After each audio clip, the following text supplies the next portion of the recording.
The Giles Files is sponsored by BetterHelp, affordable professional online therapy from any device, text, chat, and video. BetterHelp offers licensed therapists who are trained to listen and help you. Join the 2 million plus people who have taken charge of their mental health with a BetterHelp therapist. And here's a special offer for Giles Files listeners. Get 10% off your first month at betterhelp.com/Giles Files. That's betterhelp.com/Giles Files. And thanks again to BetterHelp for sponsoring this podcast.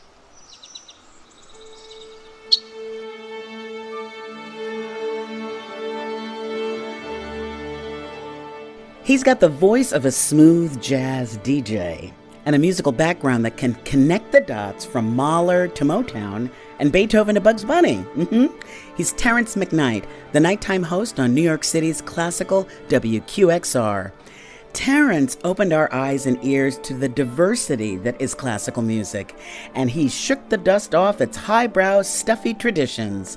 I asked him about that by referencing, what else? A favorite sitcom character.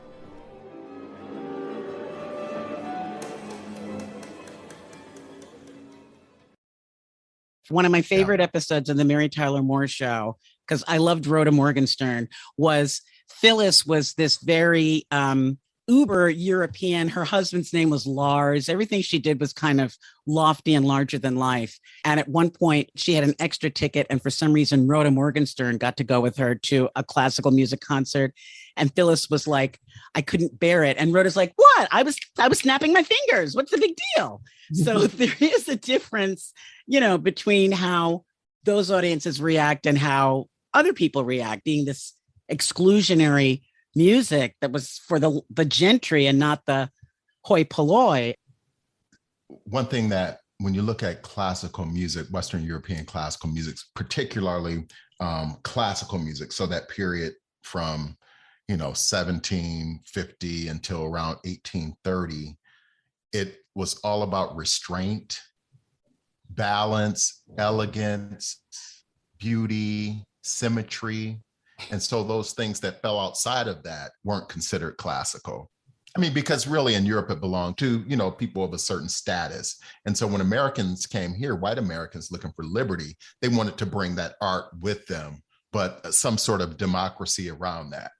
But the democracy had its limitations, And so the challenge for our community becomes, how do we place value in our own culture? Yeah. What makes us want to support the artistry of William Grant Still or Marian Anderson? I think, part of the calculus has to be, just education and telling their stories. And what we're doing right here on this podcast.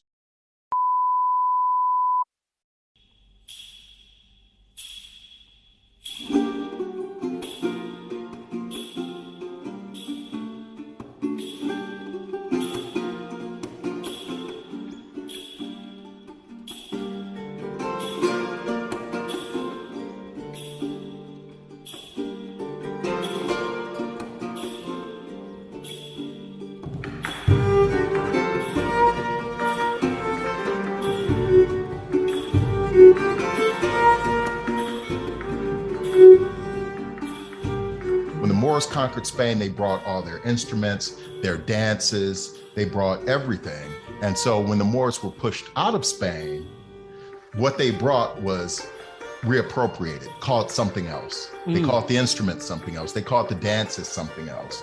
And as those dances went around Europe, they took on a French name or an Italian name or a Spanish name. But this was Moorish, Moorish culture. And maybe if our people knew that we were at the root of this art form, that we were in the orchestras of, Henry VIII and Elizabeth I, maybe if they knew about the Symphony of the New World in the 1960s and we had Black conductors, maybe that would remove this idea of this is a white art form, or this is a white instrument, or that's a white expression, and I think that has really gotten in the way of the avenues opening up for us. And it needs to be wide open.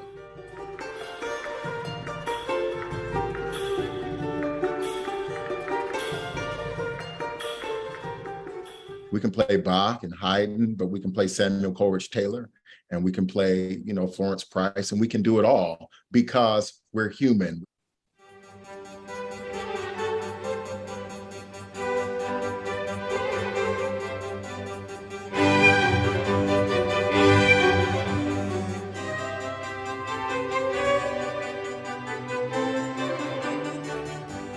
This composer, Chevalier de Saint Georges, that's a whole interesting story. His music was banned by Napoleon.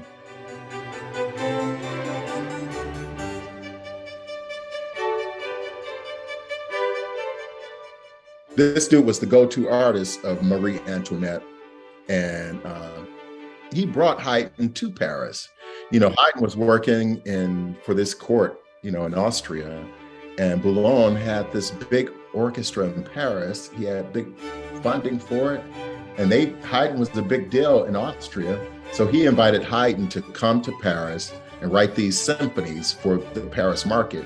Haydn gets there and he's like, oh my God, this is the biggest orchestra I've ever seen. And he wrote 6 symphonies, and Joseph conducted these symphonies. And that was a big deal.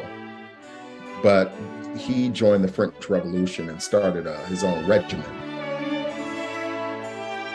And this dude was just super, super talented.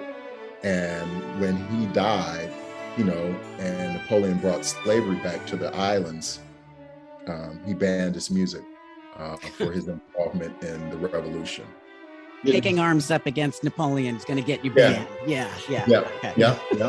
So his music didn't become known again until maybe, 30 years ago, maybe. Wow.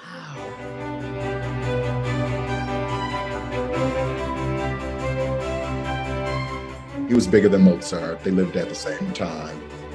He was, 11 years older than Mozart. He was, when Mozart got to Paris, Mozart was looking for a job. He was 20, 21 years old, and, Bologne's, posters were all up over the place, and people, the aristocrats really loved his music. Mozart was trying to be heard, by the very person who was supporting Bologne. So, naturally he's gonna, it's like everybody wants to play like LeBron. I'm from Cleveland, so I gotta go to LeBron. But it's true. But it's totally true. Right. Beefing up just a little bit, a little faster, a little stronger, a lot of defense like LeBron. So yes, Mozart, I'd imagine he wanted to emulate Joseph Bologne to a degree.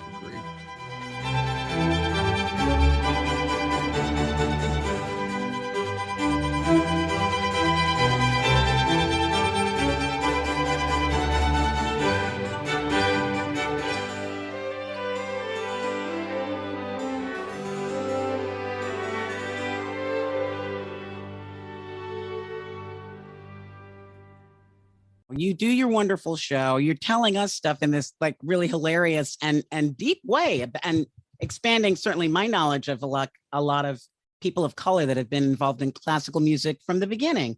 So are you writing a book? Is there a documentary? You just finished a book, right?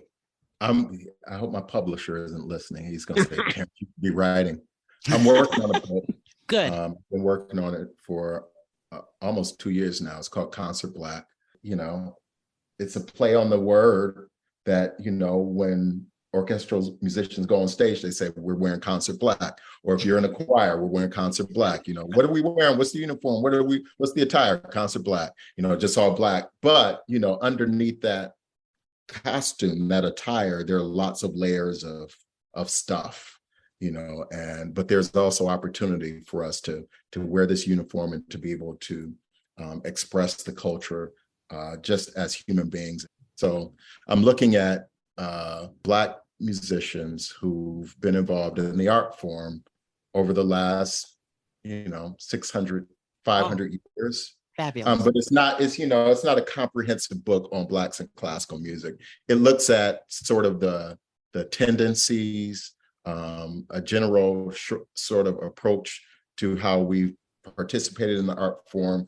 But I interview some folks that are alive now. A lot of them are in their 90s, 80s. This first generation of Black artists who came out of the Harlem Renaissance, who came out of this period where Jim Crow still didn't allow them to play in the South. For example, I spoke with a composer whose husband was the first Black player in the Cleveland Orchestra. He got hired in 57. Wow. Well, when Donald White joined the Cleveland Orchestra as cellist, the conductor, George Zell, who was a big deal in Cleveland, passed a form out to all the musicians asking if they would be okay with a Black man in the orchestra. Everyone signed the form saying that it was okay except for one player. Why did he do that? Wait, what? And then what happened to that one player? Well, as the cellist's wife told me, she said it didn't really matter because George Zell was God. And whatever he said, if he wanted somebody to play, they played. But he just passed out that form. I don't know why. She said, we learned this years later. Okay, this was 1957? That's right. Oh, that's okay. Maybe that's fascinating. I was kind of hoping the end of the story was, and that one player was fired by George Zell or something like that. So the challenge in classical music now is to open its arms and stop navel gazing at Western European classical music and be willing to, demonstrate it all as beautiful and not this hierarchy. There is no audience for strictly Western European classical music. That audience is fading. Mm-hmm. There is more ground to be covered when we look at classical music from the West African tradition and from the Japanese tradition or the South Korean tradition and from the Islamic tradition. When we bring all of these classical traditions together, I think that's powerful. When we look at somebody like Ravi Shankar and what he did with Indian classical music, I've got some griots that I talked to, some West African griots whose music, their study goes back 10, 12 generations. When I think about how things used to be, the exclusivity that goes with classical music, but then at the same time, here I am loving Motown music and hearing strings through all of that stuff. Beautiful string sections. I don't know if did you see the documentary Hitsville, The Making of Motown? What was fascinating was one of the guys that's there who ended up being an A&R guy. He had grown up in Detroit and went to Detroit public schools. And those kids got to see a lot of orchestral concerts, a lot of classical concerts. And he loved classical music. He wasn't even into R&B, but that knowledge that they added that in a lot of their stuff. I love that kind of mix. That just really, that excites me. What can I say? Like hearing harps or hearing like pizzicato.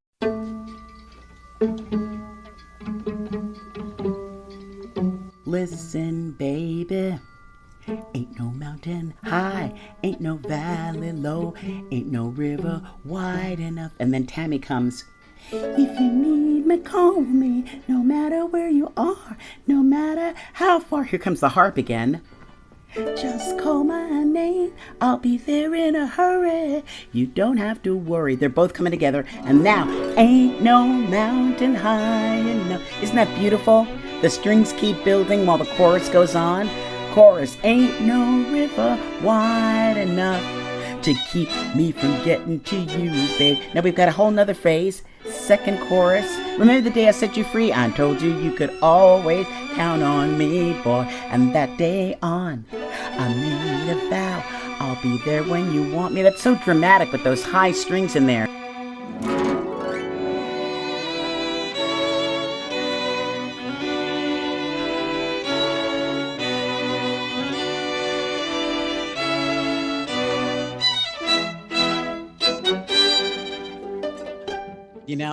I'm down. And I played viola when I was a kid, and I know that part of my attraction to orchestras, I won't lie, Bugs Bunny. Bugs Bunny taught me the Hungarian Rhapsody. Now,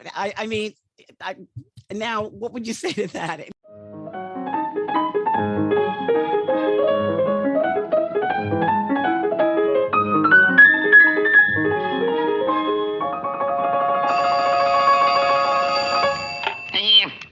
What's up, Doc? Who? France Liszt. Never heard of him. Wrong number.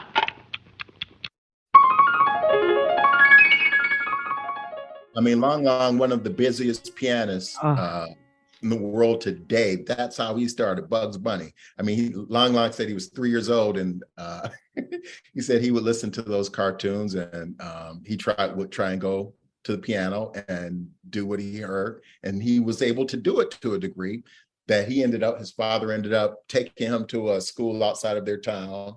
It was those cartoons that turned him on to the music.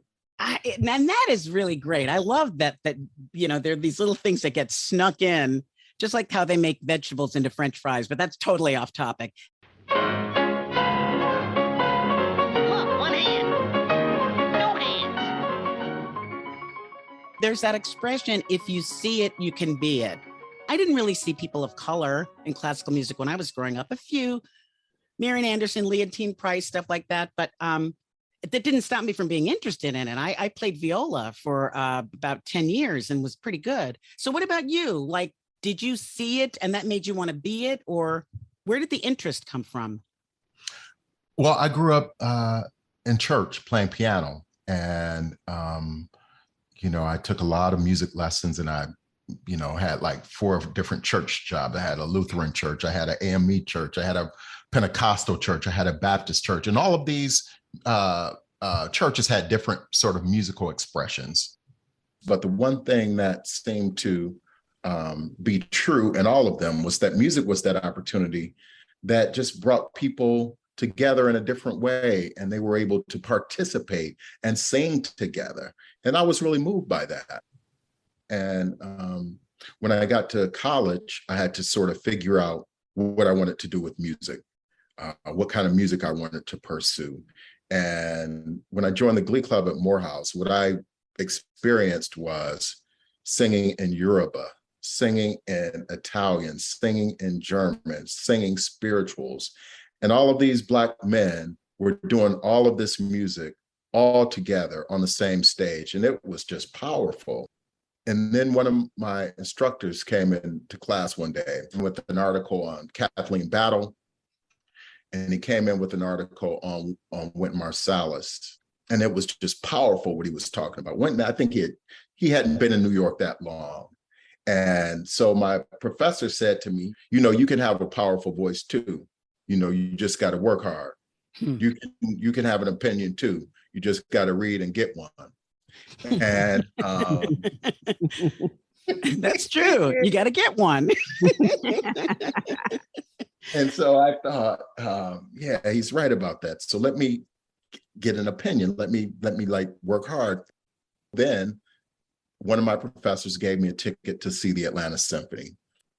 And on that same program, Andre Watts was playing piano. Wow. I walked into the hall and, Watts came out and he started playing. And I thought he was improvising. I didn't know what was going on, because whatever he was doing, it seemed like it came from his soul.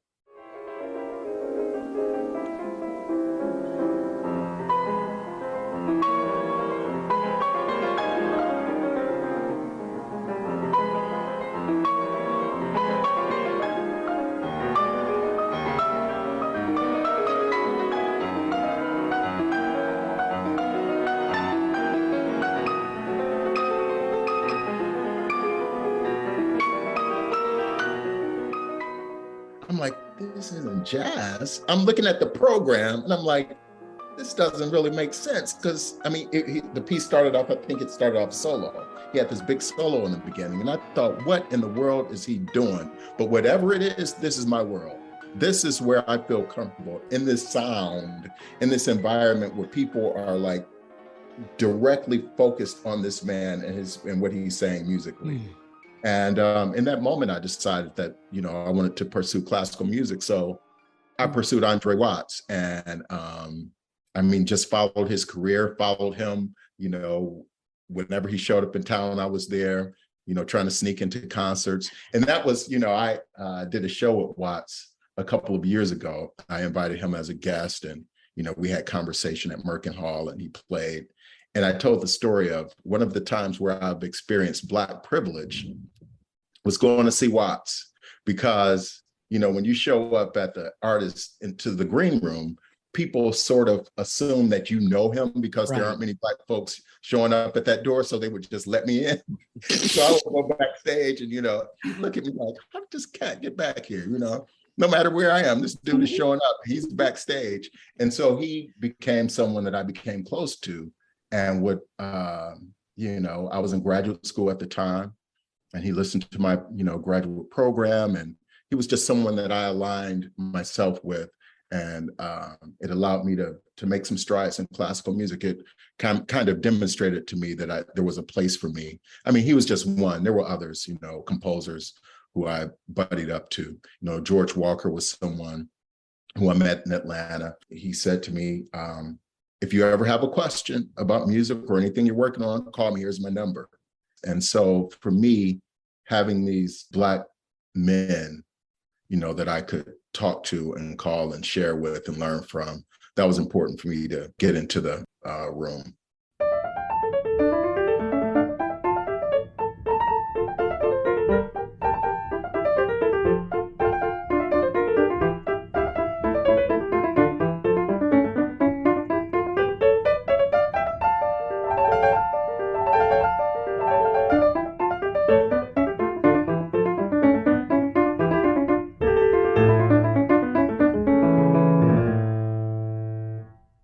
At Georgia State, I had a teacher who said something in a lesson that just opened another door for me.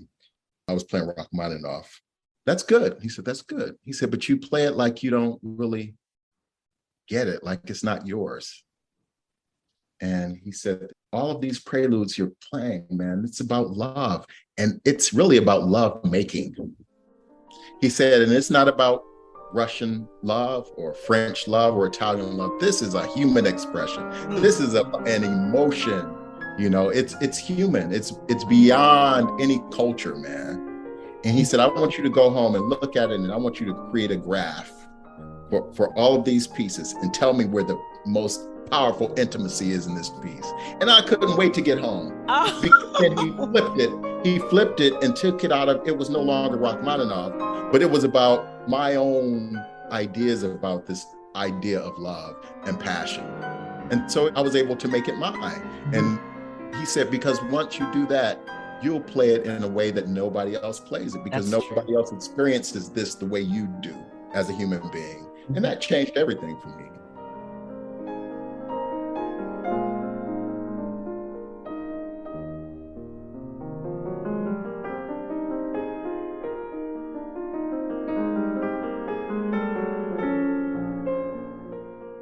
You mentioned Kathleen Battle and Wynton Marsalis, their duet, Baroque duet.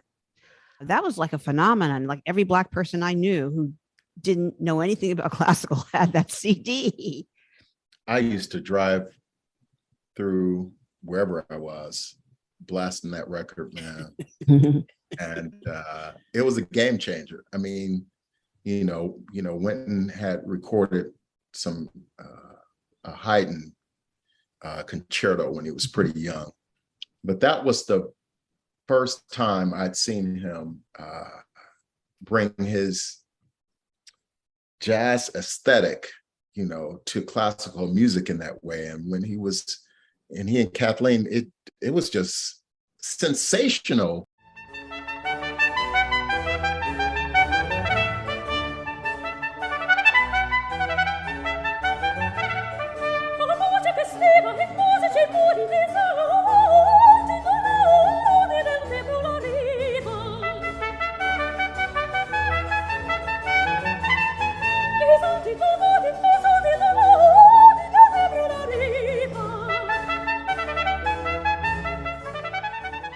It's important that I think when our young people learn this music and they're supported and they're not told that it belongs to someone else.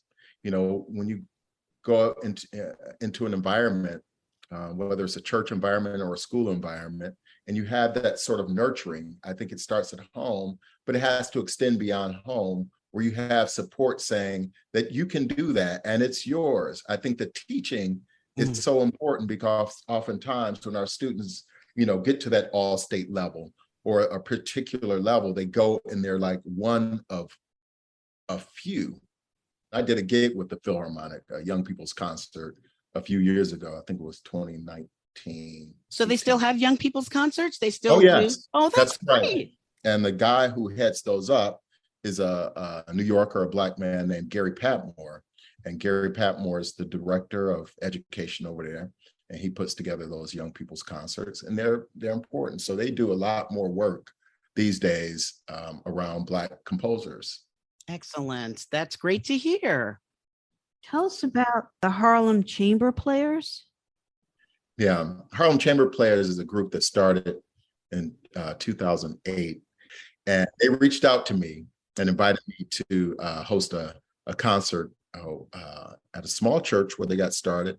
The founder was Liz Player, and she just had a heart of gold and just loved people, and she wanted to use music to bring people together, and she liked what I was talking about on the radio. So I began introducing into the Harlem Chamber Players all of these Black composers.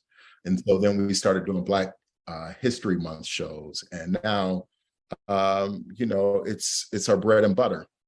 And so what I wanted to do was not to be exclusive. I wanted to, I took that lesson from my teacher, and it's a very integrated orchestra. We accept, folks who can play, and we like to be able to say that we bring a high quality music in the neighborhood where we live. And so our community don't have to go down to the big halls in New York City just to hear orchestral music. We take it to the Schomburg, we take it to the Harlem School of the Arts, we take it to Harlem Theater, and not only that, but we partner with organizations uptown as well. So it's become a great ensemble over the last 10 years.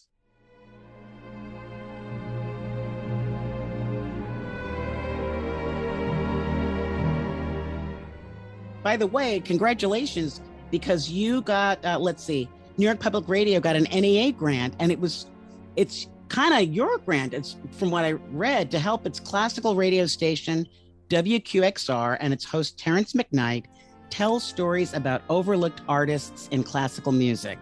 So congratulations, and I'm glad it's 40 grand. I wish it was 40 million, but this is exactly what you're doing, is bringing those stories to people. And I think that's wonderful. Were you excited when you got the check? Was it made out to Terrance McKnight or to cash? I'm just wondering how that went. Did they Zelly you? Zelly, how did that go?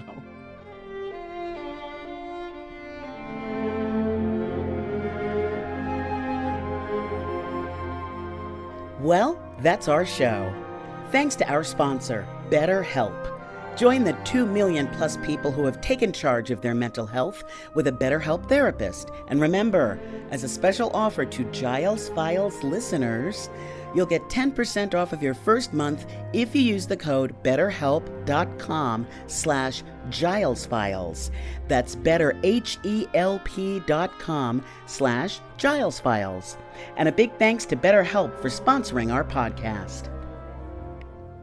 Special thanks to our guest, Terrance McKnight. Give your ears a treat and check out Evenings with Terrance McKnight, weeknights at 7 p.m. on WQXR, New York's classical radio station. Follow him on Twitter at McKnight3000 for updates on what he's up to. Whether he's curating a concert or giving a lecture or hosting a special program, you won't want to miss it. The Giles Files was created by Nancy Giles and Nancy Wyatt, produced, directed, and edited by Nancy Wyatt, and recorded at our studios in Weehawken, New Jersey. Be sure to check out the Giles Files on iTunes or wherever you listen to your podcasts, and write us a review. Tell us what you think. We want to hear from you. We'll be back soon with another episode of the Giles Files. Okay?